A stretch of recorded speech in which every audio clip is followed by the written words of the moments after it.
let's just hop right into it because there is a lot to cover. So first, we're going to talk about the assassination of Hassan Nasrallah. Now, there's this journalist I came across, Elijah Magnier, I believe if I'm pronouncing his name correctly. He wrote a detailed post on X about how Hassan Nasrallah's security breach may have occurred on the day of his assassination. And I found it to be very interesting. And so I want to take you guys through that. So I'll just read the first portion of his post here. He says, since becoming a declared target for Israel, Nasrallah's security detail has implemented extraordinary precautions. Individuals in his immediate surroundings were prohibited from using mobile phones or the internet. Moreover, Nasrallah adopted a highly secretive lifestyle, frequently relocating between different apartments and never staying in one location for an extended period of time. In addition, tiny passageways were created within adjacent buildings to allow him to move from place to place without needing a vehicle. These measures provided a sense of security to his protective unit, mainly since his movements were concealed from aerial surveillance, reducing the risk of detection by drones or satellites that continuously gather intelligence. So it seems like, obviously, they did the right thing. They did the best they could to conceal his movements and protect his location in order to prevent an assassination. So the question is then, how did Israel find out that he was in the bunker beneath the structures that they attacked? So let's find out. Now, he had a very long post, but I'm not going into the entire thing. I'm just taking you to the portions that I find to be relevant. It says here, the specific location targeted in the attack was known as the Khatam al-Anbiya headquarters, a command center overseen by Commander Fuad al-Shukr. Now, if you guys remember, Fuad al-Shukr was number 2 or number 3 in Hezbollah, and he was assassinated back in early July, within 12 hours of the assassination of Ismail Haniyeh in Tehran. So Fuad al-Shukr was overseeing this command center, and he had been tasked with managing the Al-Aqsa flood battle response since October 8th. Shukr was a regular visitor to this site. However, despite Shukr's assassination in the suburb on 30th of July, sorry, it was the end of July, not the beginning of July, Hezbollah did not view the incident as a sign of internal security breach, whether through human or electronic means. So basically, after this assassination, it didn't raise too many eyebrows. They didn't think that maybe they had an internal problem or a deeper intelligence problem. And so Hezbollah didn't, apparently, according to Elijah, didn't think too much about it. Okay, now Israel has announced that its intelligence for the operation was based on a combination of visual, human, and electronic sources, particularly from its units 9900, 8200, and 504.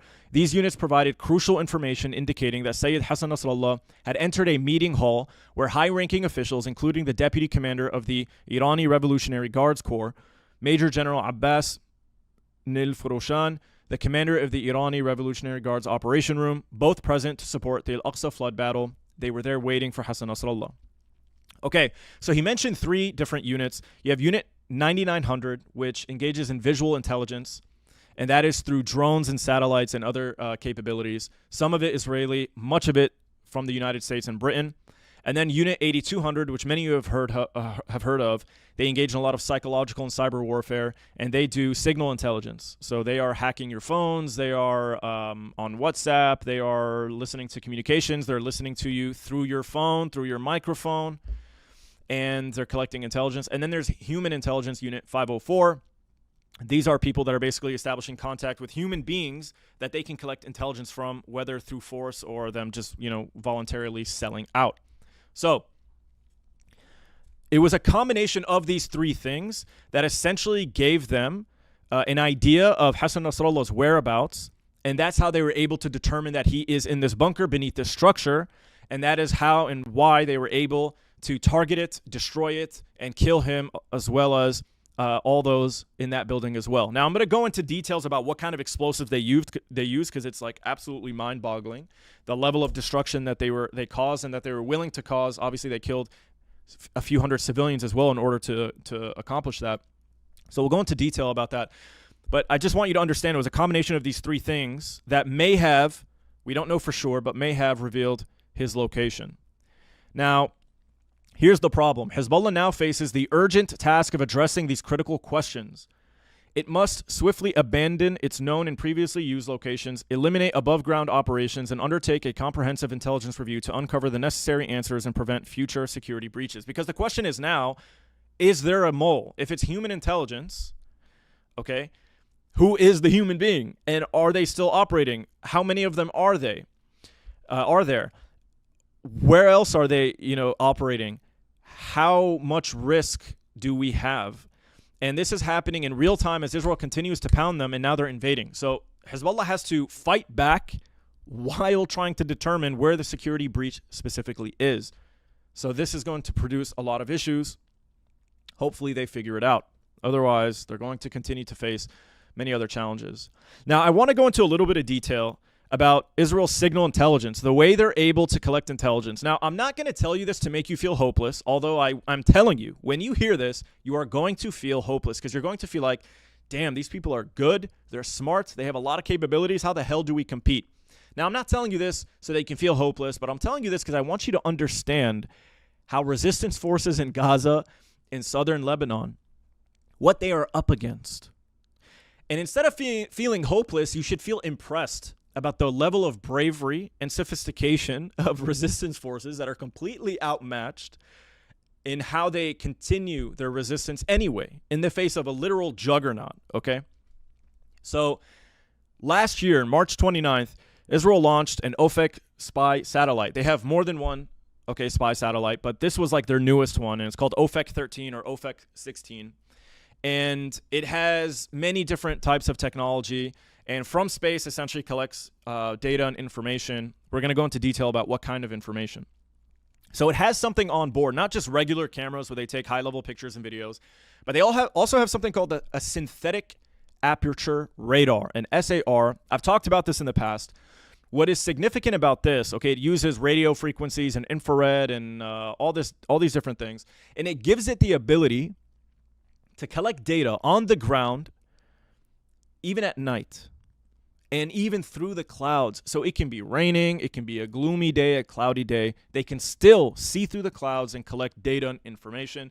And then it produces high-quality imagery out of that data, and not just pictures. It will, as you'll see in a bit, it also produces 3D models of what it's seeing, and it details the distance between things. Very accurate distance, And it shows you the difference in terrain, such as the topography or the altitude. So the hill, the mountain, the valley, the distance between them and the distance, above and below them. So this is an Israeli guy.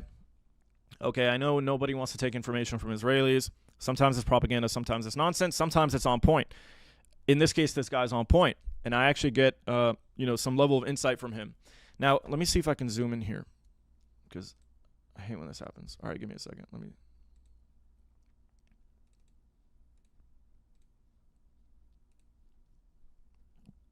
Okay, that's a little better. No, it's not. Whatever.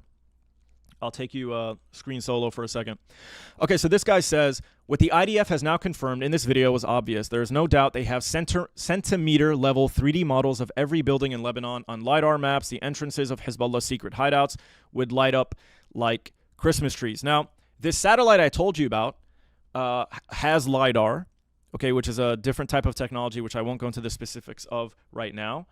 It also has the synthetic aperture radar I told you about, and then it has cameras. And it also communicates with drones as well. So I don't know if he's right when he says they have centimeter level 3D models of every building in Lebanon, but they definitely have a lot. And this is very helpful information for them, because if they can develop 3D models, they can basically build a game and simulate everything. So they can say, if we want to take this area, how would we do it? We have to go through this mountain valley pass. We have to go through this building. How much distance do we have? Can 5 soldiers fit in an alleyway in this building? Can 1 rocket destroy it, or do we need 3? They can have pinpoint accuracy with their artillery 10 miles back. And they can give them the coordinates and hit them directly. So they have a lot of goddamn information, and it's coming from these satellites. And then look, he goes into detail here. It's trivial to track changes in these maps. When a farmhouse is extended, when new tracks appear in a wood, the changes show up bright. So basically what he's telling you Okay, he's showing you like a picture here, and he's showing you the difference in elevation. And what he's trying to tell you is that every single day, Israel takes information, pictures, video, synthetic aperture radar, 3D models, every single day across a wide range of territory. And then every hour, every day, they are measuring the changes. So was there any type of change in this specific area? If so, why? And they're able to determine, okay, maybe they brought a rocket out of the tunnels underneath the ground, and now they're getting ready to launch it, maybe tomorrow, maybe in an hour. Maybe there are troops there hiding out. So they're able to use AI. They feed all this information to AI, which, by the way, Amazon and Google and all these other companies empower them and are therefore complicit. But they provide all this information to AI, which is constantly learning and detecting and then offering them information and saying, hey, there's a change here. And then a human will review that change and try to determine whether there are Hezbollah activities taking place there. So this should not make you feel hopeless, but this should give you an understanding of what they are up against, the resistance. Everyone wants to say, why aren't they doing more? Why can't they do more? Just say thank you that they're risking their lives, because they are up against a literal juggernaut, okay? And we're talking about a dystopian level future in which highly sophisticated technology is being used to defeat them and destroy them. So these men are incredibly brave, and they are outgunned and outmatched. Now, I want to show you an example. This is very old, okay, because this technology is also very old. But the United States, apparently, using similar technology from satellite imagery, was able to develop a 3D model of a nuclear facility in North Korea. And this was back in 2007, okay? This was 17 years ago. And they're able, look at the difference in the land, in the hills, in the buildings. Okay, this is what Israel is doing to southern Lebanon. And before they invade, their troops are looking at this information and watch it again. I mean, they understand where all these different buildings are. They understand the distance between them. They understand the topography, how high the hills are around it. You know, can we get a vehicle there or not? And they're simulating all of this in real time using AI, and they've been planning this for a year. So we'll talk about the invasion challenges later on in the video, but I just want to give you an understanding of the type of technology Israel's using, okay, before they go in. So they definitely have the advantage. All right. Now back to the assassination of Hassan Nasrallah. This is a Zionist account, and they shared some information, but some of it is accurate. Israel's assassination of Nasrallah gives us an insight into how they might tackle Iran's nuclear facilities. We can ignore that portion. What we're focused on are the fighter jets and the weapons they used. So Israel used between 40 to 80, and I think it's been confirmed now it's 82, BLU-109 penetrator JDAMs rather than dedicated bunker busters. F-15s were completely loaded with bombs, 7 each, and no external fuel tanks. Okay, so they basically took these powerful fighter jets and they removed the external tanks so that they can put very heavy bombs on them. And I'll show you what kind of bombs. Okay, we posted this back in December of last year, and we provided details about the type of bombs they were using. Israel uses Mark 80 series and BLU-109. They are made by General Dynamics in the USA. This is what the United States, this is what Kamala Harris, this is what Joe Biden is providing to the state of Israel. They're very heavy, okay? The MK-82 is a 500-pound bomb. MK-83 is a 1,000-pound bomb. And MK-84 is a 2,000-pound bomb. And then if they add a steel tip to it, a steel tip to this very heavy bomb allows it to penetrate the earth for a couple of feet, maybe 12 feet, before it detonates, okay? So if they add a steel tip to an MK-84, that then becomes, based on my limited understanding, a BLU-109, a 2,000-pound bomb. Israel used 82 of these to kill Hassan Nasrallah. 2,000 pounds, okay? Let me put this into context for you. 2,000 pounds is 1 ton. Israel used 82 tons of explosives, so 82 of these, meaning 164,000 pounds, okay, of explosive firepower to destroy 6 apartment blocks in order to get underneath the ground to hit the deeply dug-in bunkers and tunnels that Nasrallah and these other people were in that is covered with reinforced concrete. This was a multi-million dollar operation with these fighter jets and all these explosives and these bombs, which are very expensive, and a lot of it is provided by and facilitated by the United States. by Joe Biden, by Kamala Harris. Vote blue no matter who, because World War III will be prevented if Kamala Harris and Joe Biden continue their administration, if Kamala Harris is reelected. And so, yeah, this is the kind of explosive they used. And then here you can see BLU 109s can penetrate approximately 6 feet of concrete. It's unknown how deeply buried the headquarters was, but it's clear that the Israelis made successive hits at multiple points to penetrate it. This is clearly a huge effort, but it would be feasible against Iran. You could ignore the portion about Iran. What we're focused on, okay, is the type of explosive used. And then down here you can see he has some details about the bomb.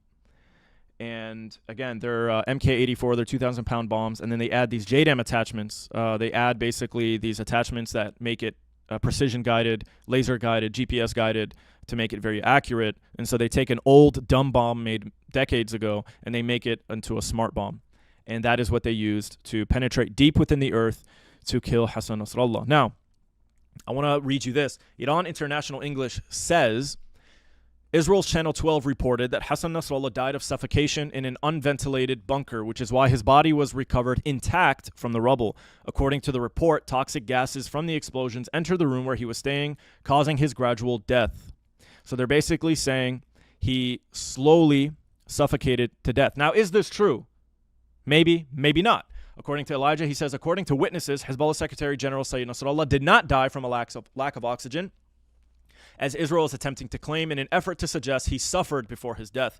The building had 4 entrances and 4 exits, and he was found near one of the exits. Therefore, it is clear that his death was instantaneous, caused by the immense pressure triggered by 85 tons of explosives. Israel appears to be portraying this as a complete act of revenge, demonstrating a sadistic approach and a lack of respect for the deceased. Who's right? I don't know. Doesn't matter. The man has passed, and it was because of these explosives.